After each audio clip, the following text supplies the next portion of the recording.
going on, guys? It's your boy Matt St. Jack. Whether you're an avid anime fan, a wee tadpole still finding your way, or anywhere in between, I'll be providing my opinions and insights on anime old and new. Think Yelp with help from friends and producers from other shows weighing in. I know you can't wait to hear, and I can't wait to tell, so let's get to it. This is Matt St. Jack with Anime Talk. Let's go. I'm Bo Maddox. I'm Robert Ortegon. And I'm Ashley Chancellor. And this is Collateral Cinema.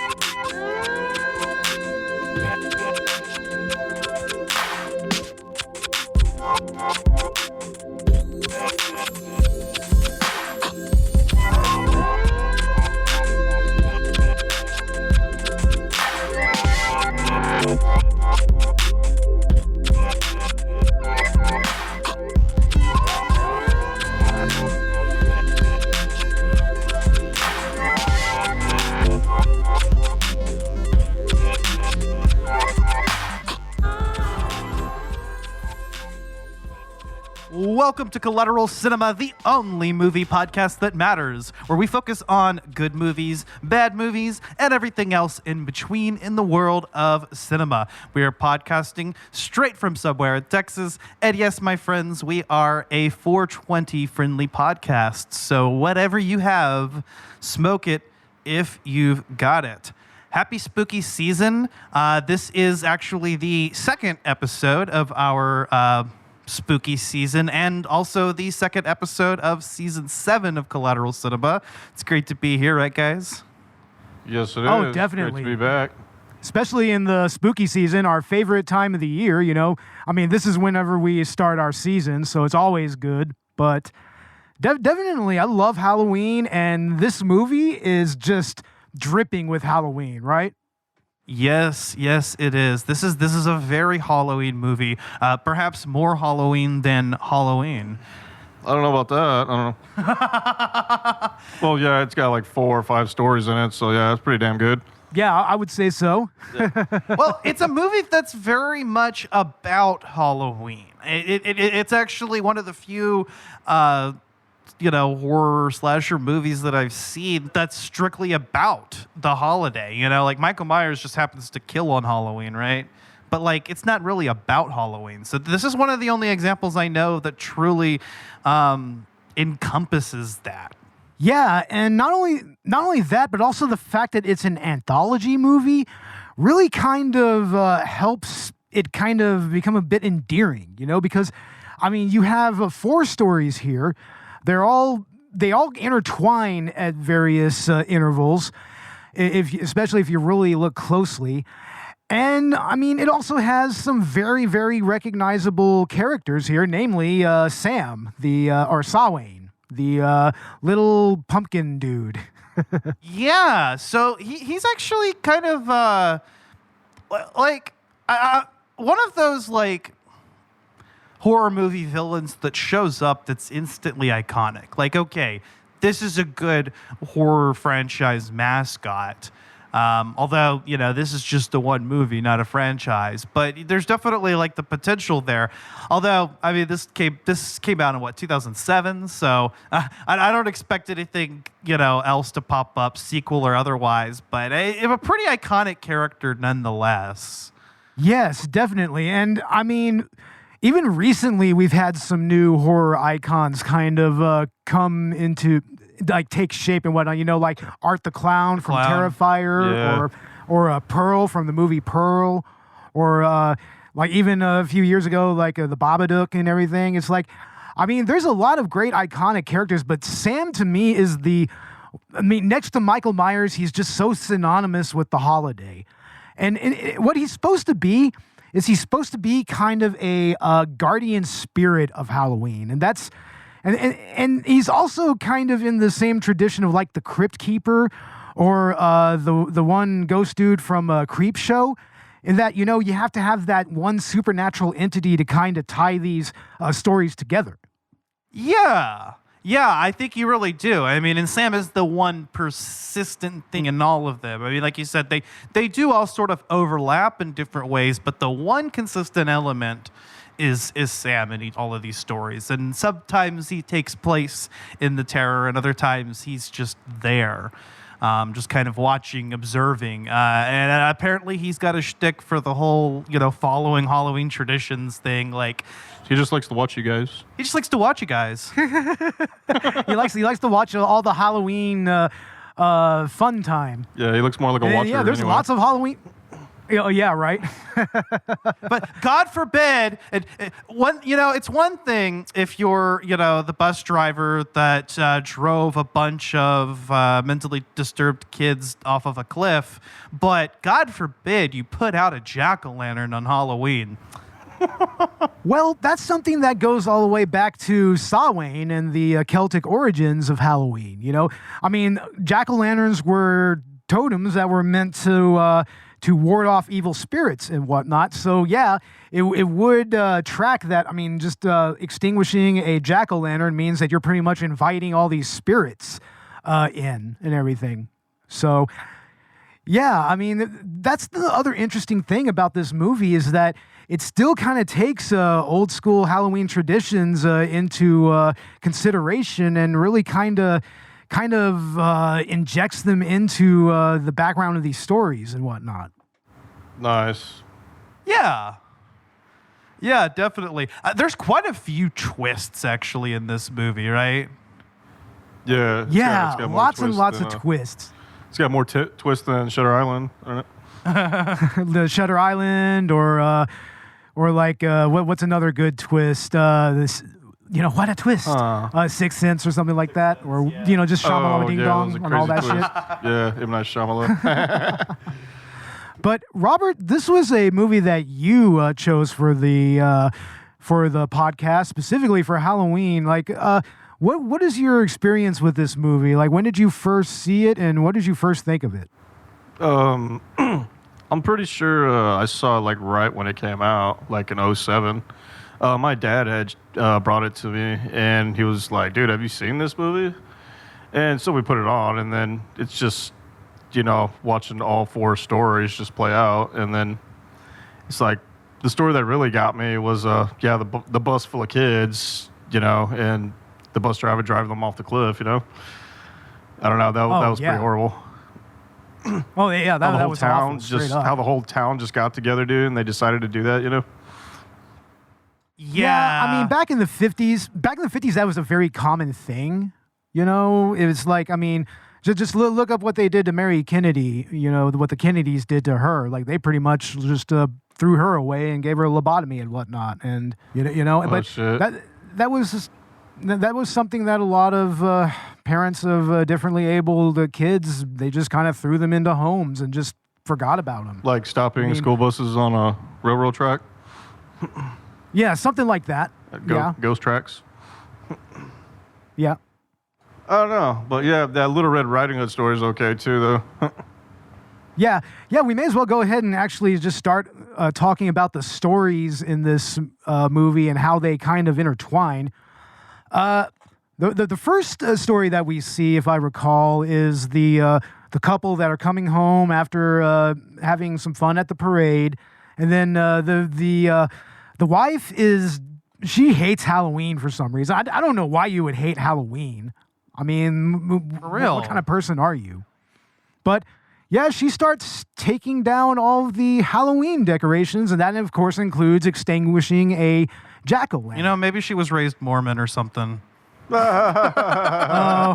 Maybe. I don't know. I know that there's some evangelical sects that don't really celebrate Halloween. They call it harvest celebration or whatever, But they'll still do like costume parties. But yeah, I went to a church that did that, and you couldn't have any like monster or horror type costumes. So I mean, one time I had to go as like a goddamn farmer or something like that, like something weird like that.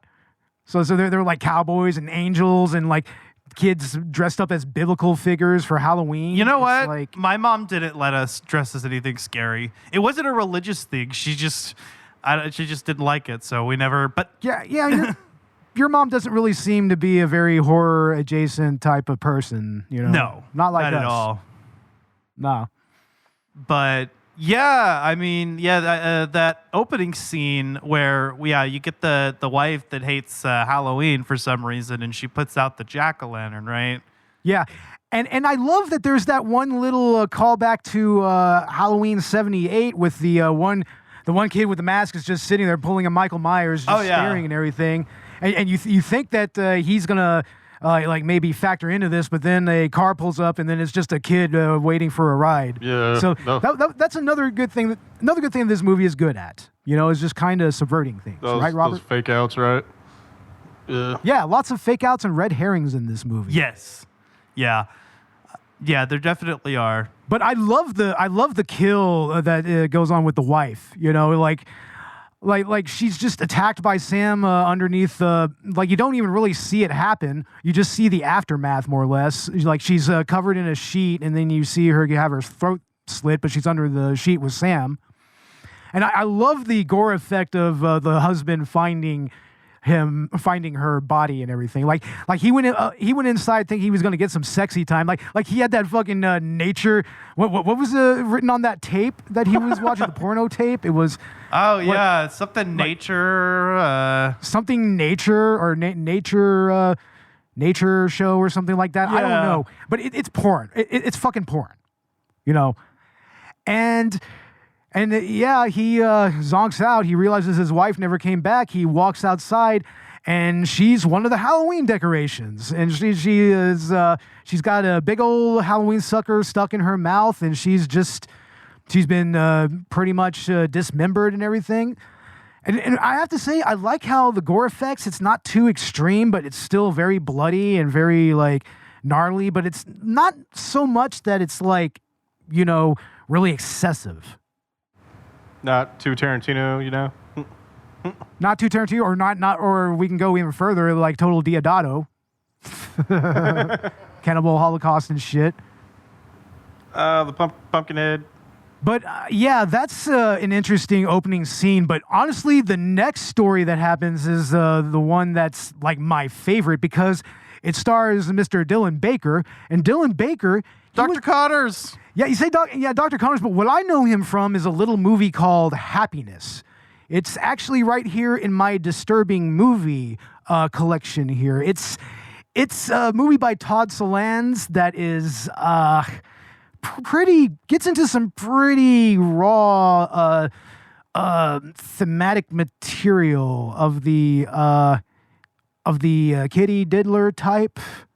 I mean, it has Philip Seymour Hoffman in it. It's seen as like one of the better movies of the 90s But yeah, he was the father who was also a pedo in that movie. So, but he has a way with playing really, really creepy characters. And in this movie, like he is immediately just immediately memorable, but also really, really funny. I love how hilarious he is. I mean, especially that first moment where we have the kid from Bad Santa like smashing all the jack-o'-lanterns, and he goes up there and he grabs like way too much candy. It's one of those like please take one situations. And the principal Steven, that's the name of the character. He's just like, that's not good for your diabetes. And then he proceeds to just sit there and talk about, nobody understands or recognizes Halloween traditions anymore. And then he poisons the kid, and he's like, you forgot about another tradition. Always check your candy. Yep. Yep. And yeah, the funny thing about the whole candy thing is that there's only one recorded instance of that ever happening. And it wasn't even technically Halloween candy that happened to. It was like one dude who killed his son by poisoning him with like a poison apple or something. And somehow that turned into checking your candy for like poison and everything. But I think the modern day equivalent now is that nonsense about supposedly people giving out like weed gummies to kids and everything, which of course that's not a thing. Why would anybody waste good weed like that? I'm sorry. Seriously, fuck them kids. Why are we going to give them the fucking good weed? If anything, hand those to the parents, You know what? I'll tell you what. If you find drugs in your kids' candies, bring them to me. I will inspect them thoroughly. Oh, yes. Expect all of them. It's All like, of them. ooh, this is good shit. Bring them right to me. I would like to know. Exactly. But yeah, the whole story with the principal, like he's a serial killer and everything, and he kills the bad Santa kid, brings him in, and then he has to deal with trick-or-treaters. And I think like one of the first times that we see Sam is actually in this in the trick-or-treating scene here, where we're also introduced to a couple of other characters that come into another story. And I think that's the first time that we actually see him, like properly. Yeah. I'm not sure, but yeah, I mean, immediately you notice that for one, he's played by an actual kid. They had an actual kid play Sam, and you could definitely tell. I mean, he actually really acts like what a kid would. The dude from Bad Santa. What a kid would do if they were. Yeah. Not the dude from Bad Santa. I'm talking about Sam. Oh, the like he is actually he's actually played by a little kid, and and you can tell. I mean, in his movements and his mannerisms, it's actually very believable. Yeah, definitely. But he proceeds to give the kids the candies, and then you see in his kitchen, you see where he was poisoning the candies. He has all the candies and poisons out on his table, and then his kid comes home, and this kid is like both adorable and fucking annoying at the same time. But he also has the best line of the entire movie. This is when his dad is trying to bury the bad Santa kid, and then he's like, "Dad, I want to carve jack-o'-lanterns." And he's like, "No, go watch Charlie Brown." And then that kid just straight up says, Charlie Brown is an asshole. Straight up, it's like, he's like little Jimmy, go away. But it actually has another really cool fake out when you go into the basement and everything. Like he tells his son to go into the basement to carve a jack-o'-lantern, and the buildup is insinuating that he wants to kill his kid. I mean, you think that's going to happen, but up to the last second, it's a fake. It's another fake out. It turns out that he decapitated the bad Santa kid, and they're going to make a jack-o'-lantern out of that. And the little kid is like, "Always be sure to start with the eyes, Dad." And then you realize, oh, he's teaching him the family business. Oof. Yeah. But also you get a little bit of some more intertwining with the final story that comes up, because you have Mr. Krieg next door, and you actually see the part of his story play out. But whenever Steven is just like, "Yeah, screw you," whenever, because and of course Mr. Krieg is played by Brian Cox, who, by the way, is fucking amazing in this movie. Like Brian Cox is always great in everything that he's in. But yeah, it's like that right there is my favorite storyline throughout the entire movie, and that character also comes back later on in the movie as well. Yeah. But what's the next story? The next I believe it's one, I think, is when we get introduced to the girls. Although their story kind of concludes later, the werewolf girls that end up eating Kurt Connors. What's really cool about that is if you go all the way back to the beginning, there's a little I think that you had like a kid dragging some trick or treat candy or whatever, and they're walking down the sidewalk, and like you actually see the husband and wife, in the robot costume and everything. You actually see the girls going to the costume shop to get their costumes and everything. Yeah, their paths cross. I see that. I see that a lot here. It's crazy. Yeah. It's like if you look in the background, you can totally see the other stories playing out through all these other stories and whatnot. Yeah. Yeah. But yeah, the girls, apparently they're all here for this really elaborate Halloween parade and party and everything. And I find it interesting what they're dressed as. We have a Cinderella, a Snow White, a Little Bo Peep, and then we have Red Riding Hood, which is really interesting given that we later find out that they're werewolves. So yeah. it's like the whole fairy tale angle. And typically in a lot, I mean, there are more than a few fairy tales. The wolf was the main antagonist, so it's just kind of an interesting little play on kind of how old school Grimm fairy tales were kind of horrific in their own right. Yeah, definitely. That is actually an interesting observation about that, because I mean, this movie, I think it makes use of a lot of different thematic elements that I think really kind of makes it stand out. Like, it's a very memorable film, actually. Like, and even though it's like telling, 4 or 5 different stories, so, kind of sometimes at a time a little bit and then out of order, you still have like a really like clear like memory of what happened throughout all of it. Because, I mean, after we're introduced to the girls, I believe, then we actually get into the high school bus massacre, although I might be a little bit out of order there. Well, we're reintroduced to the 3 trick-or-treaters who are all gathering jack-o'-lanterns in order to go and basically supposedly pay their respects to the victims of the school bus massacre. And they go and they pick up Rhonda, who I'm going to say Rhonda is gangster. She is a fucking gangster, like all the way through and through.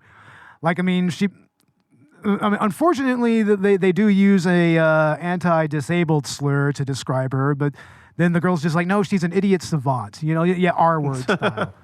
Yeah, it's not particularly great, but that's the gist of their stories. Like, they're gathering like 8 pumpkins, and they want to go down to the quarry where the bus massacre happened, and that's where we actually get the full story of the bus massacre. And what I like about that is that the one girl in the angel costume, she's setting up that dramatic setup to tell the story, but then her friends just keep interrupting and basically tell the story, and she's like, guys, shut up, let me tell the story.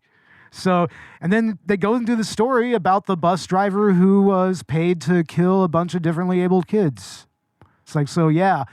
It's like, and the one vampire kid, he's the one that immediately recognizes that something is wrong. He's like, wrong way.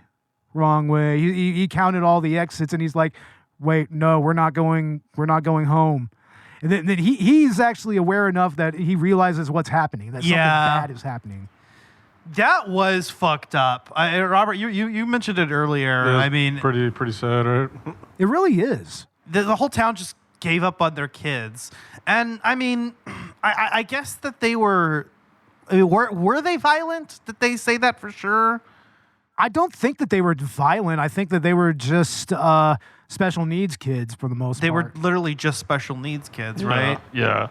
No. They weren't like violently mentally ill or anything. They were just differently abled and whatnot. So, yeah, that's kind of fucked up, because like even somebody like me as a kid, in that situation might have gotten lumped in, like that's fucked up, man. Mm. But that's what kind of makes the ending of that story with, like they play all of it is a prank on Rhonda. They specifically targeted Rhonda. Right. They dressed up like zombies and just absolutely scared the living shit out of her. And in the end, the actual kids that were killed, they are reanimated and they chase the kids. And Rhonda just, they're in a quarry. Rhonda goes up the elevator and just leaves them and just says bye-bye.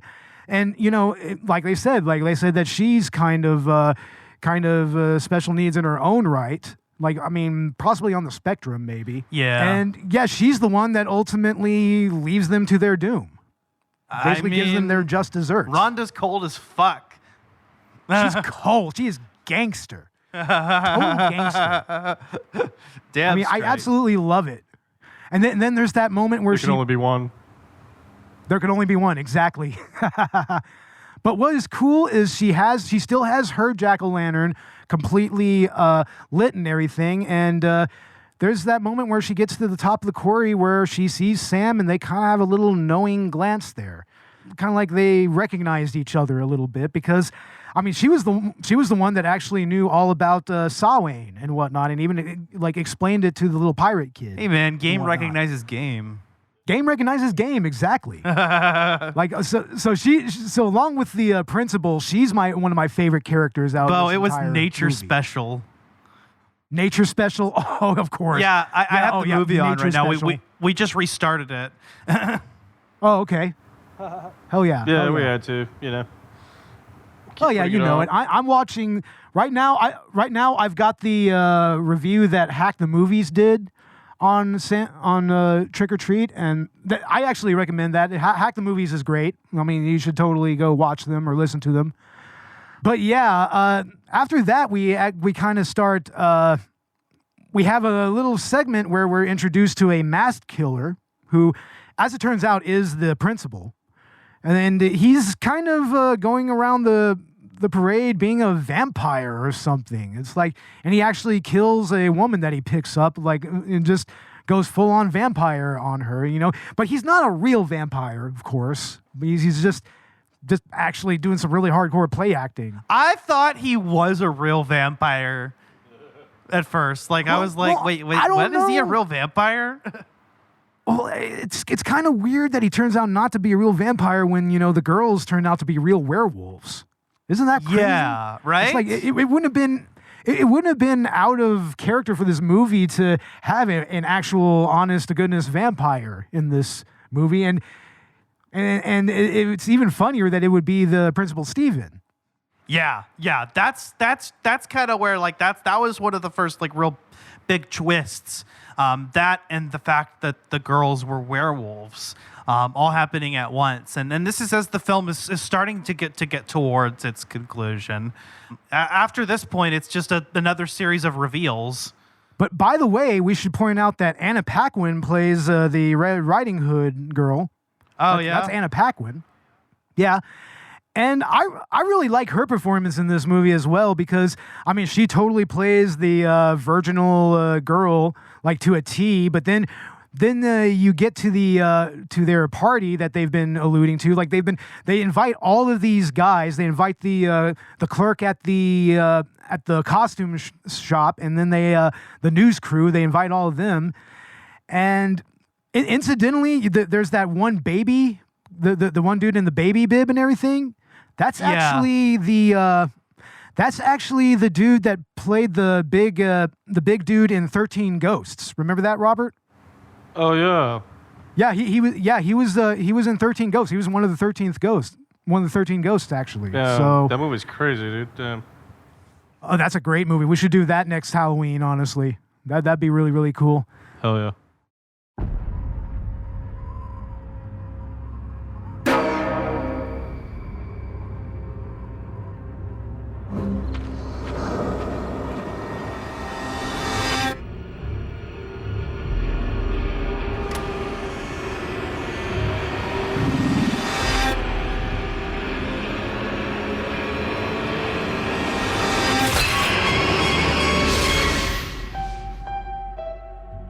This is the one night. Don't forget your costume. All sorts of things. Roam free.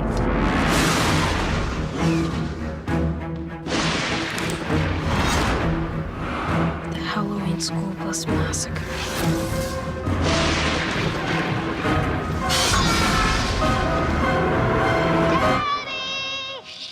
Be quiet. Why? You'll bother the neighbors. Okay.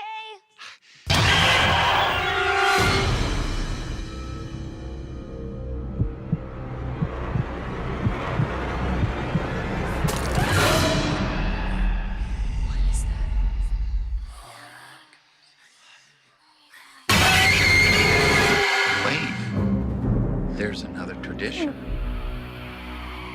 Always check your candy.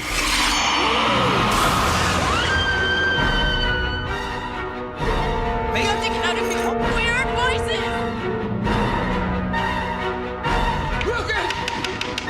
Over here!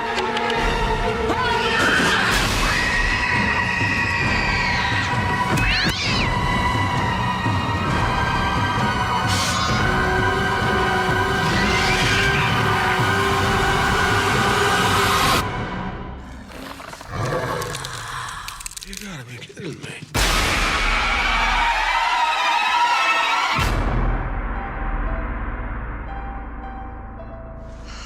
I hate Halloween.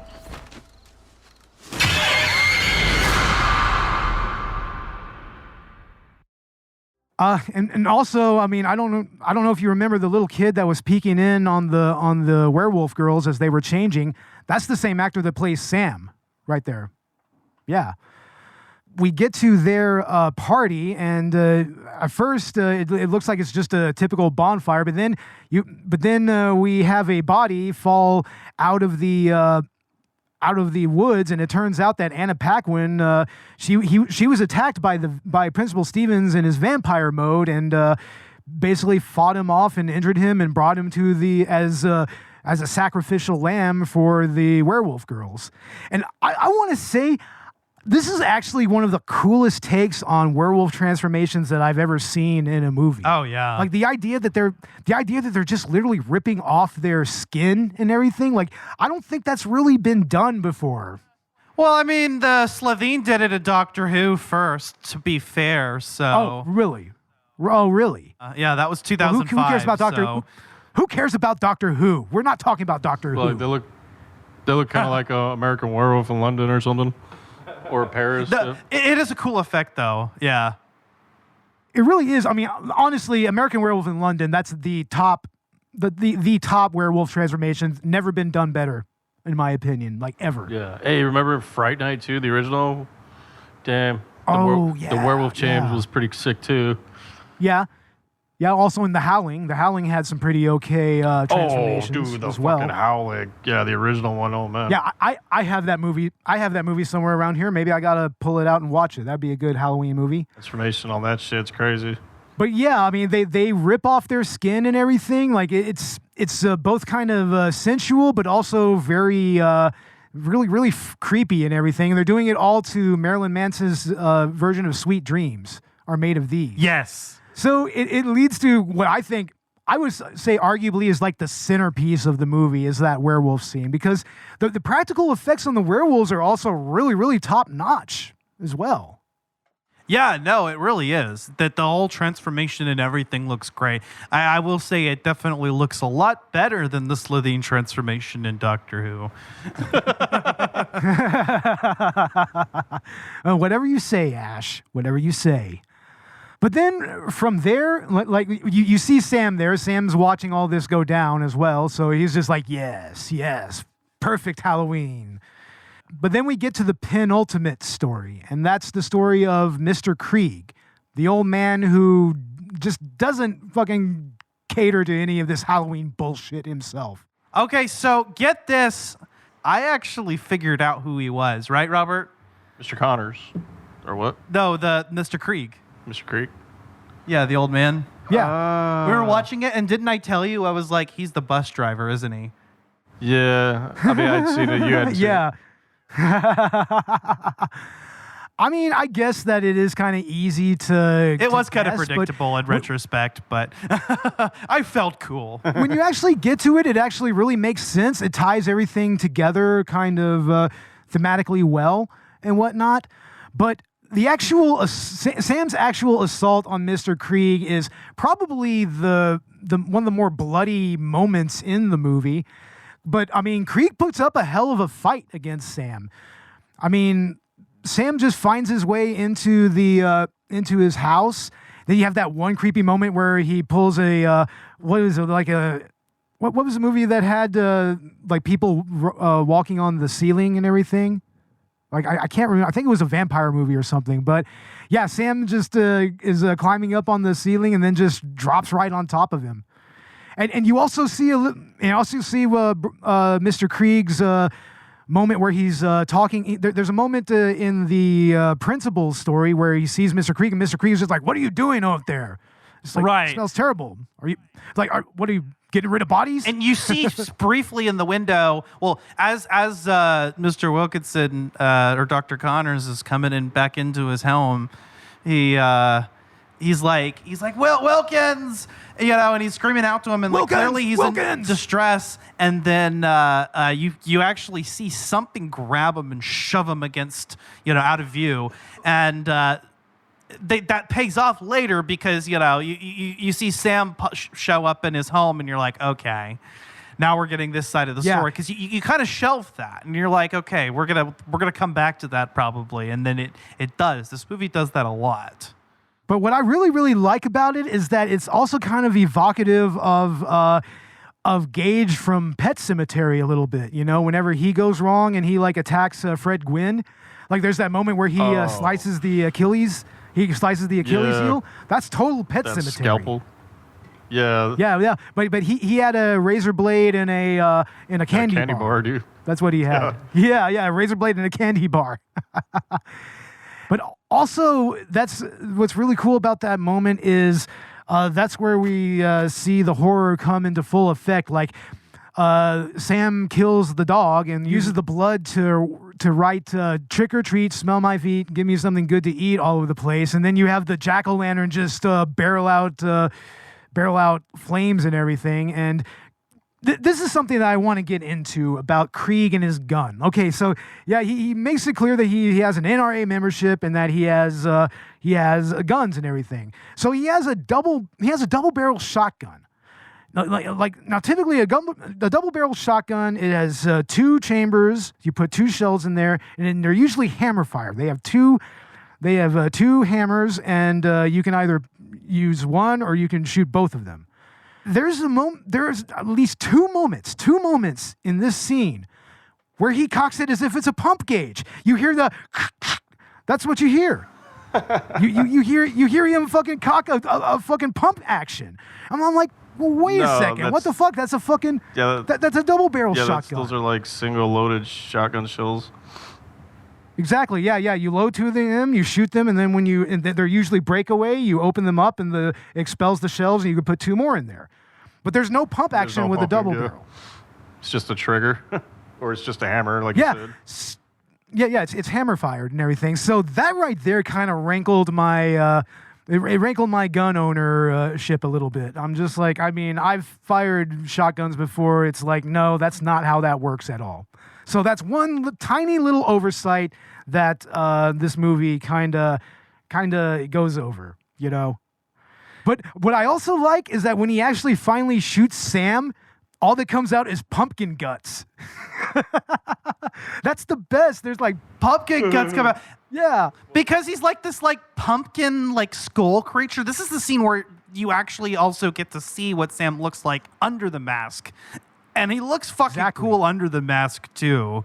Just this whole like pumpkin skeleton thing, and yeah, as he gets shotgun wounds, pumpkin seeds and pumpkin guts fall out. It's actually really cool.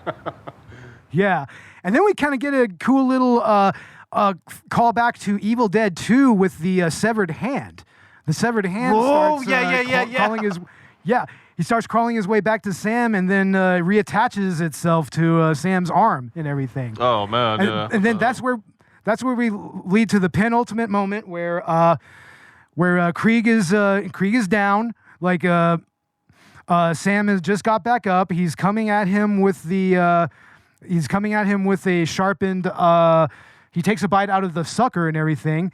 Like and Krieg grabs a liquor bottle and breaks him, and he's just like, "Come on!" He's like ready to just go, and then he goes to take the killing stroke, but instead of actually killing Krieg, he just takes the chocolate bar, sniffs it, and he eats it, and then he's just like, "All right, then." He moves along, and he leaves, and then Krieg but what's cool about that is, I mean, he was just like. In a way, he was just like, all right, old man, you win this one, but yeah, you're going to have to deal with the aftermath here. Because by this point, Krieg is like badly injured. Yeah, I like how he actually starts acting nice to the kids after he gets humbled. He gets yeah, it's a very humbling moment for him. But one of the thematic things about this movie is that there's no second chances for anybody here. Nobody gets a second chance here. You think that Krieg is going to get a second chance and survive, but no, that's not so, because the kids that he killed, this is when you find out that he's the bus driver that was paid to murder the children in the school bus massacre. They come back and they come to his door and they're just like, trick or treat. And then the movie ends and you get that cool comic book cut where I mean, we don't really see Mr. Krieg's fate at the hands of these kids, but you can kind of imagine, just like the 3 or 4 kids that tricked Rhonda. You don't see them get attacked by the zombie kids, but you can only imagine how raw and how gross it is. Yeah. It's and you know what? I guess I kind of see that as Sam not necessarily sparing Mr. Krieg, but rather like, this is who you have to deal with. They owe you this, not me. Yeah. But yeah, I think that Mr. Krieg's fate was sealed, and Sam knew that, and Sam didn't get in the way of those kids' vengeance. Why they picked this Halloween night of all nights, I don't know, but all these sequence of events happened on this one night, and it's kind of cool. It's like these 5 different stories all across one night. Yeah, well, I think when it comes to the kids, the zombie kids coming to his doorstep, I think they're specifically been reanimated by the trick-or-treaters. They were the ones that kind of summoned them. So it's like, I mean, they're already summoned. They've already been reanimated, so they may as well just go and take care of some unfinished business, more or less. So. That's true. You're right. So the kids woke the spirits up, and Sam's just like, damn, what a crazy sequence of events. He probably does this every Halloween. Actually, there's probably all kinds of crazy shit. Yeah, he's pretty much the Halloween Grim Reaper. Right? Shit. Coming to collect. Oh yes, coming to collect. He's like a Grim Reaper. Actually, I think that his actual unmasked visage, I think it actually kind of looks a lot like Pumpkinhead, right? So yeah, Dr. Connors. Dr. Connors. Brilliant but lazy. Oh my God. But yeah, I mean, you have to think that Sam is getting up to some crazy shit every Halloween night, throughout history, especially the history of this town. And it makes me wonder, is Sam just kind of exclusive to this one town? Is he the spirit of Halloween just for that particular area? Or is there multiple Sams all around the world or all around the United States, as it were, that enforces the old traditions of Halloween? I mean, we don't really know. But I think that would be interesting if they made a sequel, instead of focusing on the same town, maybe go to another town over or whatnot and see what Sam gets up to there. Because I have heard a lot about a sequel. A sequel has been kind of teased for at least the last 10 years or so. But I mean, I think that they're going to start production on it very soon. So fingers crossed, hopefully we can get another Trick or Treat to talk about very soon. But let's talk about the actual cinematography and the set design of this movie. This has some of the most creative encapsulations of everything that Halloween is ever committed to film, and a lot of that is really because of the way it's shot, the way that all the sets are staged, and also even the color grading. It just really evokes that time of the year, and especially evokes Halloween. It literally looks like a Halloween movie, if you know what I mean. It looks Halloween as fuck. Yeah, right? But I mean, Robert, what did you think about the way this movie was shot? I love how, there's these really, really just lots of moving camera shots and everything. There's always something moving in this movie, right? Yeah, that's true. In one motion, right? Yeah. Really.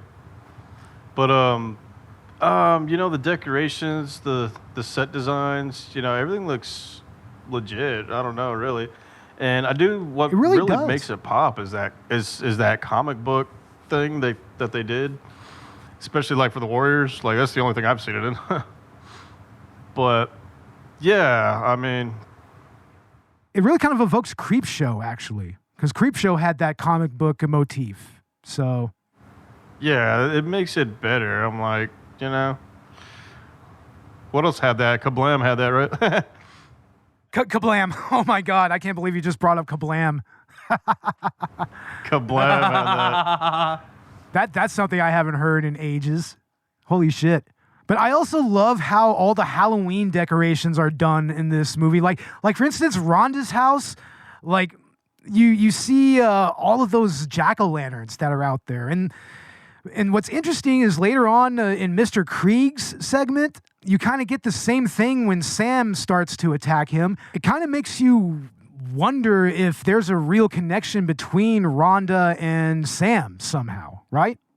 Yeah. Yeah, I see what you mean.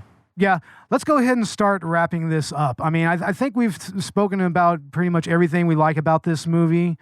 Like I said, the cinematography is just so evocative. I mean, I love how warm it is, and I love how, like, it's always kind of moving. It's never completely static, and it also evokes a lot of old school horror tropes as well. So,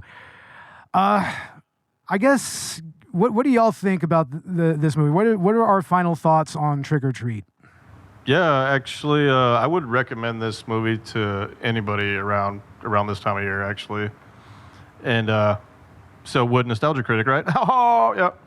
Seriously, Nostalgia Critic did another review right around the time that we did. How many times has that happened now? I don't know. I think me and him are like channeling something, you know? Yeah, it's happened a few times, right? It's like, Doug, are you watching us or something, buddy? It's like, are you keeping tabs on us? Yeah. It's like, I don't know. I don't know. Yeah. I think he's getting into my mind. I don't know. Oh, he totally is. Absolutely. I don't know. Yeah, but it's too coincidence. It's funny. Yeah, it's very coincidental. Happy coincidence, I guess you could say. But yeah, what about you, Ash? What do you think? Yeah, I mean, like I said before, it's a movie that really does stick with you. I think Nostalgia Critic actually said something similar to that. And again, like I really feel like it evokes the spirit of Halloween. It evokes the traditions and you know, it's very, very, very much a Halloween film. I think it should become a part of anyone's regular rotation, and it's a lot of fun. I loved like kind of just watching all of these stories just kind of coalesce. And I mean, yeah, it's a little predictable, I think, but I think that actually, in a way, works to its benefit. It makes the audience feel a little bit smarter because, you know, just to kind of see how all of these things all tied together. And then even then, there were still plenty of surprises, things that I wasn't expecting, a lot of cool twists, especially, you know, as the movie starts winding down.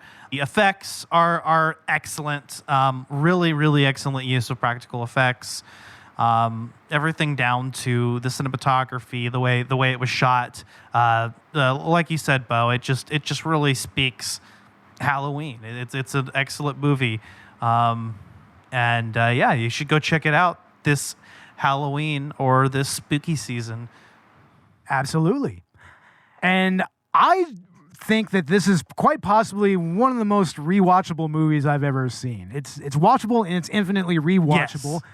I mean, it's because, you know, the stories are easy enough to follow, but they create a more overarching storyline that's compelling to watch, really. And if you really, really look closely, and if you look in the background, I mean, you can kind of see all the different characters from these stories just kind of in the background and doing their own story and everything. And it just all just kind of comes together in the end, and it leads to an anthology movie that I think is probably greater than the sum of its parts. You know, it exudes, like you said, it exudes Halloween in every single frame.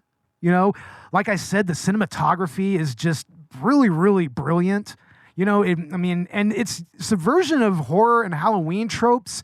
It's what makes it a very compelling script, you know? I mean, this shows that if you have a good script and you build upon that script, you can make something really, really unique that stands the test of time and becomes something that's just essential to so many people.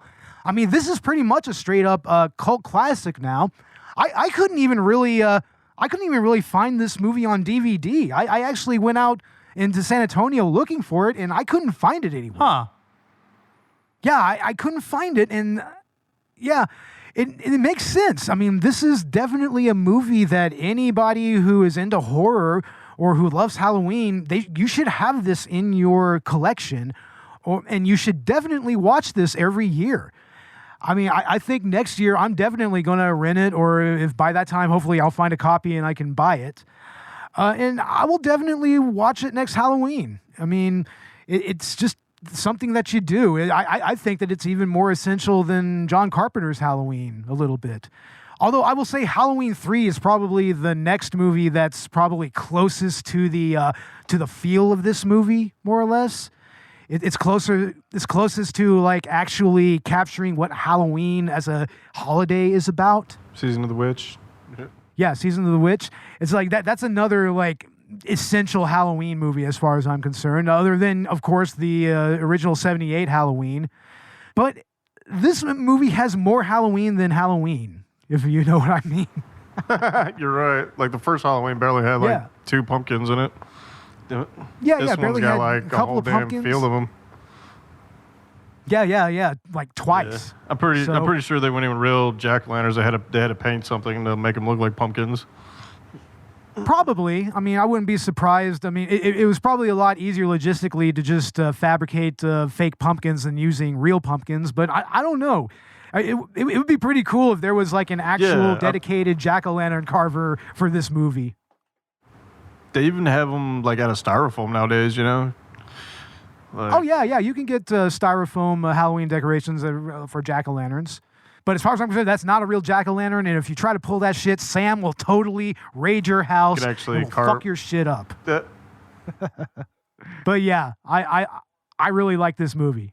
It's really, really cool. Oh, yeah. But yeah, I guess that just about concludes our review / analysis of Trick or Treat, our second episode of the spooky season. And if you enjoyed that, we are going to be releasing our Halloween special and our Halloween edition of the Director's Cut very soon. We actually already have those recorded, so we'll definitely have those out by Halloween special. And then, Bo, you and Robert did what again on the Director's Cut? Nail gun. We did Nail Gun Massacre. Gun Massacre, right? Yeah. Yep, Nail Gun Massacre. Exactly. That should be a good one, too, so stay tuned. Yeah, definitely. Stay tuned for that. Oh, yeah. I wish we could find more movies like that, like, really. Well, that's what Tubi is for, right? But yeah, we've got a lot more content planned for the rest of the year and the rest of season 7. I'm really excited about a lot of the movies coming up this season. And if you want to check us out on social media, we are on Facebook, Instagram, and Twitter. You can find Collateral Cinema wherever you get your podcasts. And we do have a Patreon as well. So feel free to donate any amount of money to get access to our exclusive full-length movie commentaries. Check us out also on Good Pods. Yes, vote for us there on Good Pods. Follow us and help us rise the ranks of the film and TV podcast list that they have there. And we also do have a Buy Me a Coffee. I mean, if you just want to give us money without any real content or anything, you just want to help us out, it's like we have one of those as well. Yeah, give me money because I don't have a day job anymore. So these two guys have day jobs. So, just leave some money, $5, $2. Well, whatever you can do, Damn straight. But yeah, I guess that really is everything for tonight. That being said, I've been Ashley Chancellor. I've been Bo Salwayne Maddox.